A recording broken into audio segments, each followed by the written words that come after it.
Hello friends, welcome to my YouTube channel. ನಾನಿವತ್ತು ಕಡಲೆಬೇಳೆ ಮತ್ತು ಗೋಧಿ ಹಿಟ್ಟಿನಿಂದ ಫಟಾಫಟ ಅಂತೇಳ್ಬಿಟ್ಟು ಈಸಿಯಾಗಿ ಒಬ್ಬಟ್ಟು ಹೇಗೆ ಮಾಡೋದು ಅಂತೇಳ್ಬಿಟ್ಟು ತೋರಿಸ್ಕೊಡ್ತೇನೆ. ಈ ಒಬ್ಬಟ್ಟು ಮಾಡಲಿಕ್ಕೆ ಯಾವುದೇ ರೀತಿಯ ಕನಕ ಬೇಕಾಗಿಲ್ಲ, ಹೂರಣ ಬೇಕಾಗಿರಲಿಲ್ಲ, ಮತ್ತು ನಾವು ಲಟ್ಟಿಸ್ಬೇಕಂತ ಇಲ್ಲ, ಮತ್ತು ಉಂಡೆ ಮಾಡಬೇಕಂತಿಲ್ಲ, ಏನಿಲ್ಲ. ಫಟಾಫಟ ಅಂತೇಳ್ಬಿಟ್ಟು ಮಾಡ್ಬೋದು. ಇದನ್ನು ಫಸ್ಟ್ ಮಾಡುವವರು ಸಹ, ಒಬ್ಬಟ್ಟು ಮಾಡುವವರು ಸಹ ಈ ರೀತಿಯಾಗಿ ಒಬ್ಬಟ್ಟು ಮಾಡ್ಬೋದು. ಲಟ್ಟಿಸುವ ಅಗತ್ಯ ಇಲ್ಲ, ಲಾಡು ಮಾಡುವ ಅಗತ್ಯ ಇಲ್ಲ, ಉಂಡೆ ಮಾಡುವ ಅಗತ್ಯ ಇಲ್ಲ. ಫಟಾಫಟ್ ಅಂತೇಳ್ಬಿಟ್ಟು ಈ ರೀತಿಯಾಗಿ ಒಬ್ಬಟ್ಟನ್ನು ಮಾಡ್ಬೋದು.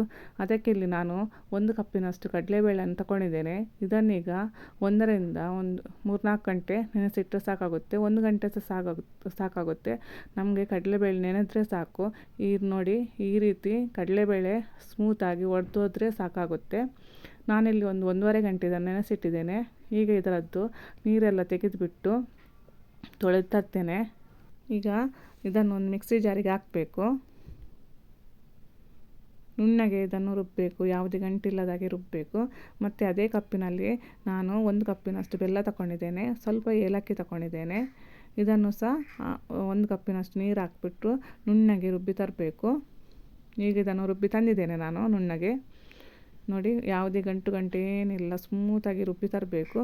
ಈಗ ಒಂದು ಪಾತ್ರೆಗೆ ನಾನು 1 ಕಪ್ಪಿನಷ್ಟು ಗೋಧಿ ಹಿಟ್ಟನ್ನು ಹಾಕ್ತಾ ಇದ್ದೇನೆ. ಸ್ವಲ್ಪ ಉಪ್ಪು ಹಾಕ್ತೇನೆ. ಉಪ್ಪು ಹಾಕ್ಬಿಟ್ಟು ಚೆನ್ನಾಗಿ ಇದನ್ನು ಒಂದು ಸಲ ಮಿಕ್ಸ್ ಮಾಡಬೇಕು.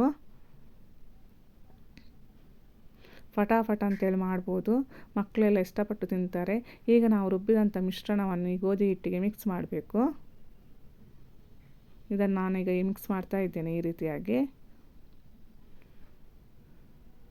ಇದು ಗಟ್ಟಿಯಾಗಿದೆ. ಈಗ ಇದಕ್ಕೆ ಸ್ವಲ್ಪ ಮಿಕ್ಸಿ ತೊಳೆದ ನೀರನ್ನು ಸಹ ಹಾಕಬೇಕು.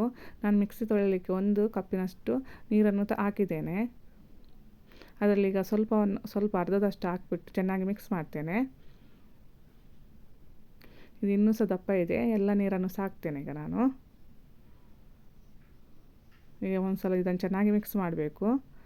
ಈಗ ಸ್ವಲ್ಪ ಇನ್ನೂ ಸಹ ಇದು ತೆಳ್ಳಗಾಗಬೇಕು. ಅದಕ್ಕೆ ನಾನು ಈಗ 1 ಕಪ್ಪಿನಲ್ಲಿ ಅರ್ಧ ಕಪ್ಪಿನಷ್ಟು ನೀರು ಹಾಕಿಬಿಟ್ಟು ಮಿಕ್ಸ್ ಮಾಡ್ತಾ ಇದ್ದೇನೆ ಚೆನ್ನಾಗಿ ಇದನ್ನು.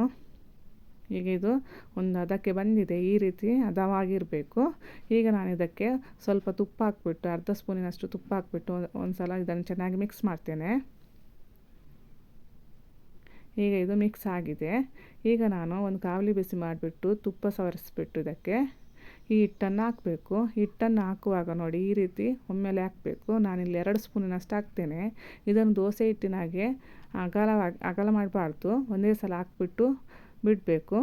ಅದು ಅದರಷ್ಟಕ್ಕೆ ಶೇಪ್ ತಗೊಳ್ಳುತ್ತೆ. ಈಗ ಇದಕ್ಕೆ ಇಮಿಡಿಯೇಟ್ ಮುಚ್ಚಳ ಮುಚ್ಚಬೇಕು. ಸ್ವಲ್ಪ ಹೊತ್ತಾದ ಮೇಲೆ ಮುಚ್ಚಳ ತೆಗೆದುಬಿಟ್ಟು ಇದನ್ನು ಉಲ್ಟಾ ಹಾಕಬೇಕು. ನೋಡಿ, ಈ ಸೈಡ್ಸ್ ಈಗ ಕಲರ್ ಬಂದಿದೆ. ಈಗ ಇದನ್ನು ಸ್ಲೋ ಫ್ಲೇಮಲ್ಲಿ ಗ್ಯಾಸ್ ಕಡಿಮೆ ಇಟ್ಬಿಟ್ಟು ಇದನ್ನು ಫ್ರೈ ಮಾಡಬೇಕು. ಚೆನ್ನಾಗಿ ಇದನ್ನು ಫ್ರೈ ಮಾಡಬೇಕು. ಚೆನ್ನಾಗಿ ಇದನ್ನು ಬೇಯಿಸಬೇಕು.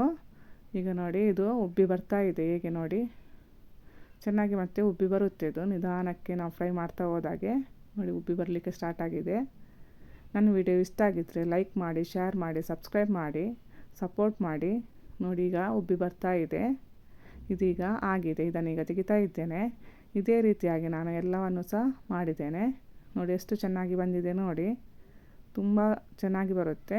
ಮಕ್ಕಳು ಮತ್ತು ಇಷ್ಟಪಟ್ಟು ತಿಂತಾರೆ. ಮತ್ತು ಇದನ್ನು ಒಬ್ಬಟ್ಟು ಮಾಡಲಿಕ್ಕೆ ಗೊತ್ತಿಲ್ಲದವರು ಸಹ ಈ ರೀತಿಯಾಗಿ ಮಾಡ್ಬೋದು. Thank you.